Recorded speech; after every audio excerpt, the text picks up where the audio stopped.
ವಕ್ಫ್ ವಿರುದ್ಧ ಬಿಜೆಪಿಯ ನಿಯೋಗ ಹೋರಾಟವನ್ನ ಮಾಡ್ತಾ ಇದೆ. ಬಿಜೆಪಿಯ ನಿಯೋಗ ದಾವಣಗೆರೆಯ ಪಿಜೆ ಬಡಾವಣೆಗೂ ಕೂಡ ಭೇಟಿ ಕೊಟ್ಟರು. ಅನಂತರದಲ್ಲಿ ವಕ್ಫ್ ಹೆಸರನ್ನು ರದ್ದು ಮಾಡಲಾಗಿದೆ. ಪಹಣಿಯಲ್ಲಿ ತಿದ್ದುಪಡಿಯನ್ನ ಮಾಡಿದೆ ಕಂದಾಯ ಇಲಾಖೆ. ದಾವಣಗೆರೆ ಹೃದಯ ಭಾಗದಲ್ಲಿರುವಂತಹ ಪಿಜೆ ಬಡಾವಣೆಯ ಪಹಣಿಯಲ್ಲಿ ವಕ್ಫ್ ಅಂತ ನಮೂದಾಗಿದೆ. 4 ಎಕರೆ 13 ಗುಂಟೆ ಜಮೀನು. 2015ರಲ್ಲಿ ತಿದ್ದುಪಡಿ ವೇಳೆ ವಕ್ಫ್ ಅಂತ ನಮೂದಾಗಿತ್ತು ಪಹಣಿಯಲ್ಲಿ. ಈ ಬಡಾವಣೆಗೆ ಬಿಜೆಪಿ ನಿಯೋಗ ಭೇಟಿಯನ್ನು ಕೊಟ್ಟಿತ್ತು. ಬಿಜೆಪಿ ನಾಯಕರ ಭೇಟಿಯ ನಂತರದಲ್ಲಿ ಆ ತಪ್ಪನ್ನ ಈಗ ಸರಿಪಡಿಸಿದ ಜಿಲ್ಲಾಡಳಿತ, ದಾವಣಗೆರೆ ಜಿಲ್ಲಾಡಳಿತ. ಪಹಣಿಯಲ್ಲಿ ಸರ್ಕಾರಿ ಖರಾಬು ಅಂತ ನಮೂದು ಮಾಡಲಾಗಿದೆ. ಈಗ ವಕ್ಫ್ ಅನ್ನುವಂತಹ ಹೆಸರನ್ನ ತೆಗೆದುಹಾಕಿ ಸರ್ಕಾರಿ ಜಾಗ ಅಂತ ಸರ್ಕಾರಿ ಖರಾಬು ಅಂತ ನಮೂದು ಮಾಡಲಾಗಿದೆ. ಪಿಜೆ ಬಡಾವಣೆಯ 2 ಪಹಣಿಯನ್ನ ನಮ್ಮ ಸ್ಕ್ರೀನ್ ಮೇಲೆ ನೀವು ನೋಡ್ತಾ ಇದ್ದೀರಿ. ಮೊದಲಿಂದು ಮತ್ತು ಅನಂತರದ್ದು. ಮೊದಲಿಗೆ ವಕ್ಫ್ ನಮೂದಾಗಿತ್ತು. 2015ರಲ್ಲಿ ತಿದ್ದುಪಡಿ ಮಾಡಿದಾಗ ವಕ್ಫ್ ಅಂತ ನಮೂದು ಮಾಡಿದ್ರು.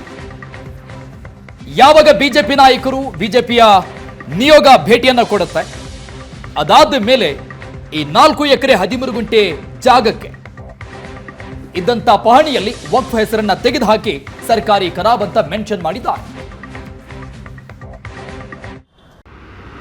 ದಾವಣಗೆರೆ ಪಿಜೆ ಬಡಾವಣೆಯ ನಾಗರಿಕರಿಗೆ ಇದ್ದಂಥ ಆತಂಕ ದೂರ ಆಗಿದೆ. ಯಾಕಂದರೆ ಅವ್ರಿಗೆ ವಕ್ಫ್ ಸಂಸ್ಥೆ ಅಂದ್ಕೊಂಡು ಸರ್ವೆ ನಂಬರ್ 53 ಸುಮಾರು 4 ಎಕರೆ 13 ಗುಂಟೆ ಈಗಾಗಲೇ ನಮೂದಾಗಿತ್ತು. ಇದರಿಂದ ಪಿಜೆ ಬಡಾವಣೆ ನಿವಾಸಿಗಳು ಆತಂಕಗೊಂಡಿದ್ದರು.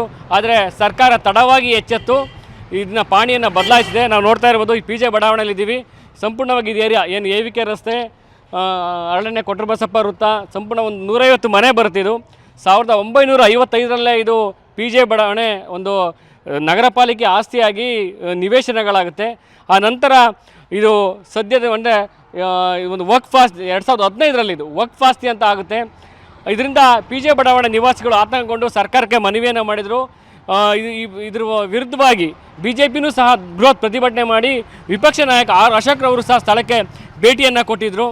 ಅಂದರೆ ಸರ್ಕಾರದ ಧೋರಣೆಗಳು ಯಾವ ರೀತಿ ಇದೆ ಅಂದ್ಕೊಂಡು ಆಕ್ರೋಶವನ್ನು ಸಹ ವ್ಯಕ್ತಪಡಿಸಿದರು.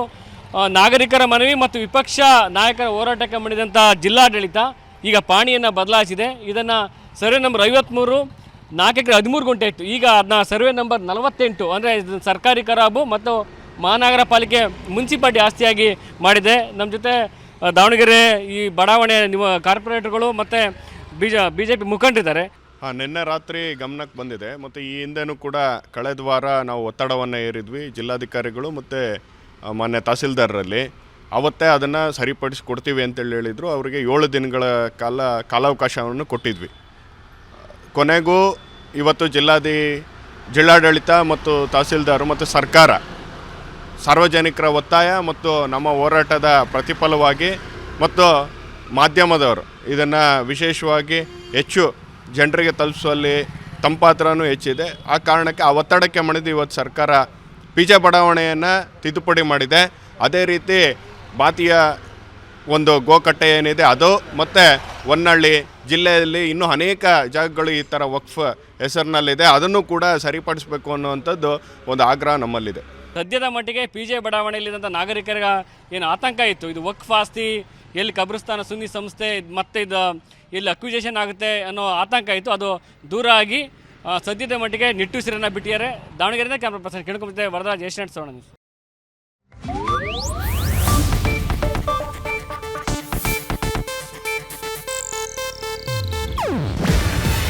ಇದು ಏಷ್ಯಾನೆಟ್ ನ್ಯೂಸ್ ನೆಟ್ವರ್ಕ್ ಪ್ರಸ್ತುತಿ. ನೀವು ನೋಡ್ತಿದ್ದೀರಾ ಏಷ್ಯಾನೆಟ್ ಸುವರ್ಣ ನ್ಯೂಸ್.